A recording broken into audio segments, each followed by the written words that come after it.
Right, why the government companies?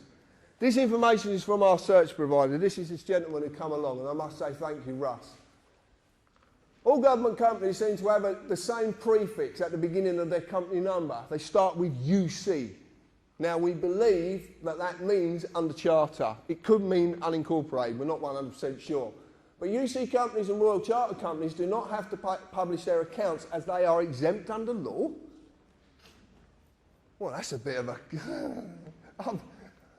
So if you do start a company, apply for a Royal Charter, because you're exempt under law. You don't have to publish your accounts. You can do what you want. It's true. The service they provide us with is a business-to-business service, and they do not include government corporations in any of their search. Government corporations? We're going back to this company thing. What's going on? So why companies? Let's answer the question.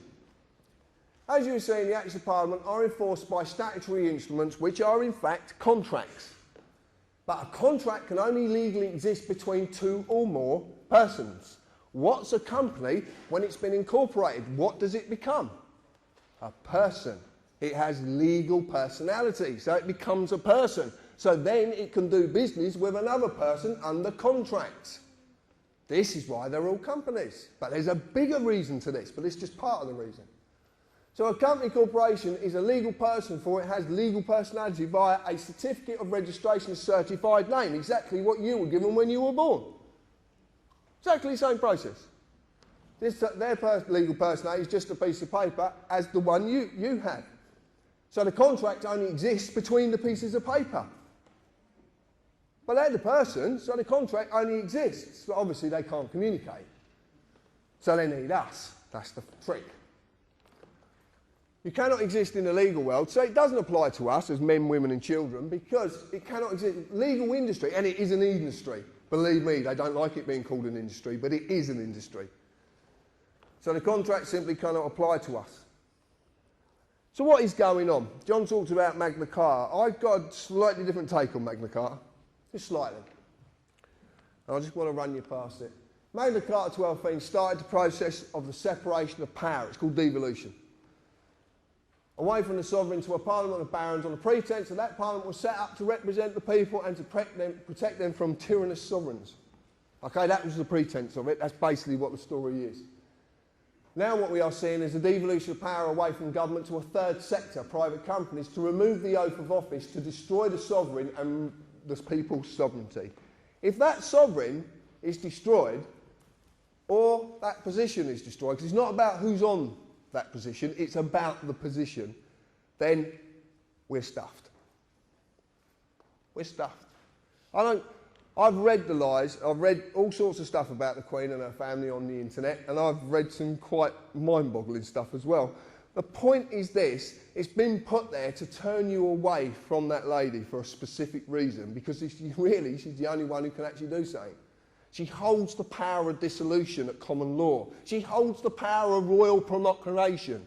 Do we know what the 2004 Contingencies Act is?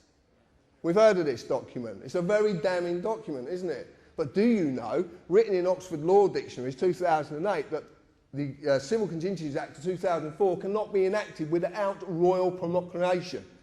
I can't say that word properly, so please, I can't say it. I can't, bollocks. But it can't be enacted without her say-so. She has to declare a state of emergency. You've been turned away from that lady for a specific reason, a very specific reason, because of that power of dissolution. What happens to a company when you dissolve it? Gone. I'm going to get to it in a little bit. This is to finally create the corporate republic, to stop everything that was created from this island being uncreated, because the world suffers at what we created, not us. Our ancestors created.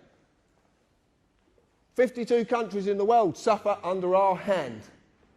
Probably more actually now.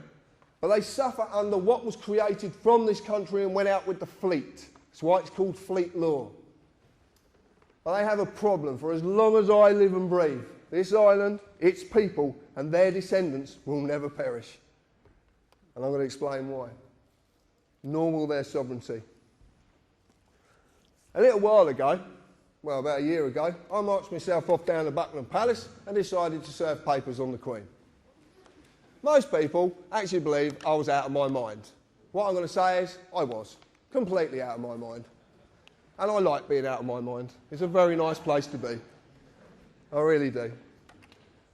So I goes down the back of the palace and I met a very friendly policeman with a very, very big machine gun who said that I can't serve the papers. So I devised a way of getting the papers to the Queen. Now, I didn't know actually what I was doing. I just knew my heart said it was right to do. So I went down there and did it. Therefore, there's an affidavit, sorry, the maxim on this, there's an affidavit that unrebutted stands as truth in law. I served affidavits on the Queen, 2 documents. I gave her 40 days, based upon Article 61 of Magna Carta, not Article 61, based upon. I made that mistake. Therefore, with this lawful affidavit, there is no higher authority than me.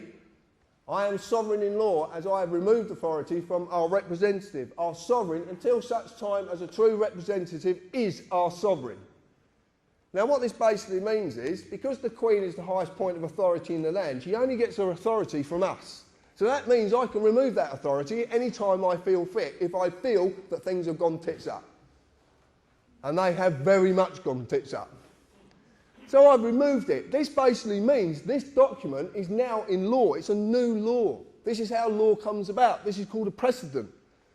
You can call it John's law if you want, but it's a new law and it's for all you to use. You can use it. You go into a court of law and you use this document correctly, you can actually prove to a judge you are the highest authority within that court and there's nothing they can do. Nothing. Because this removes their authority. They have to have an oath to the Queen to take their position as a judge or a magistrate or as a recorder, which is a barrister who's learning to be a judge.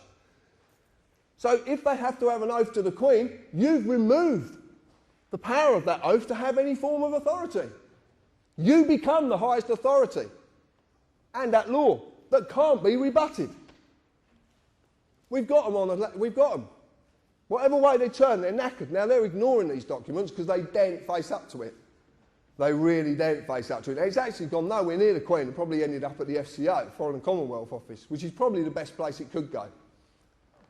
We, the people of this island, have the power to simply say no. This affidavit says no.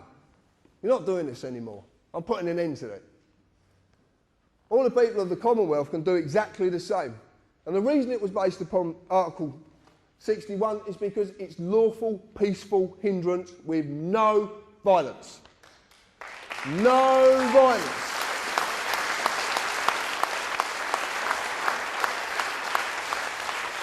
Someone said to me, how would I deal with the MPs? I'm going to tell you this. Order 635 brooms, because they will be sweeping the streets they thought they used to own.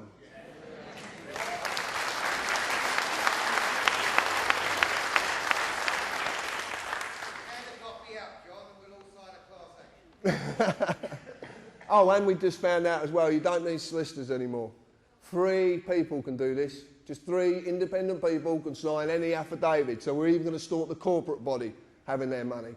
Okay? So you don't need solicitors. Come and see TPC members or go and get your friends together and you can sign these documents and get them off. You don't exit the system. You don't do anything. All you're saying is, this is what needs to happen. We need to reclaim the sovereignty, and this is how it's done. This is the clue. This is it. This is what you can use. Once you understand what we're doing, you have to have a certain amount of gumption about you to do this, and it takes a bit of strength to do it. A lady said earlier about having courage. I don't see it as courage. I just see it as using your heart to allow you to deal with situations and not your mind. Your heart will deal with everything peacefully. Your mind will enter into the ego and, lo and behold, things will happen. To survive without money is nearly impossible in the world we live in. But that does not mean just some of us are enslaved by this product. It means all of us are, everyone. And that's the key. My daughter said to me, she's 13 years old, she said, Dad, if we're in debt, print more money.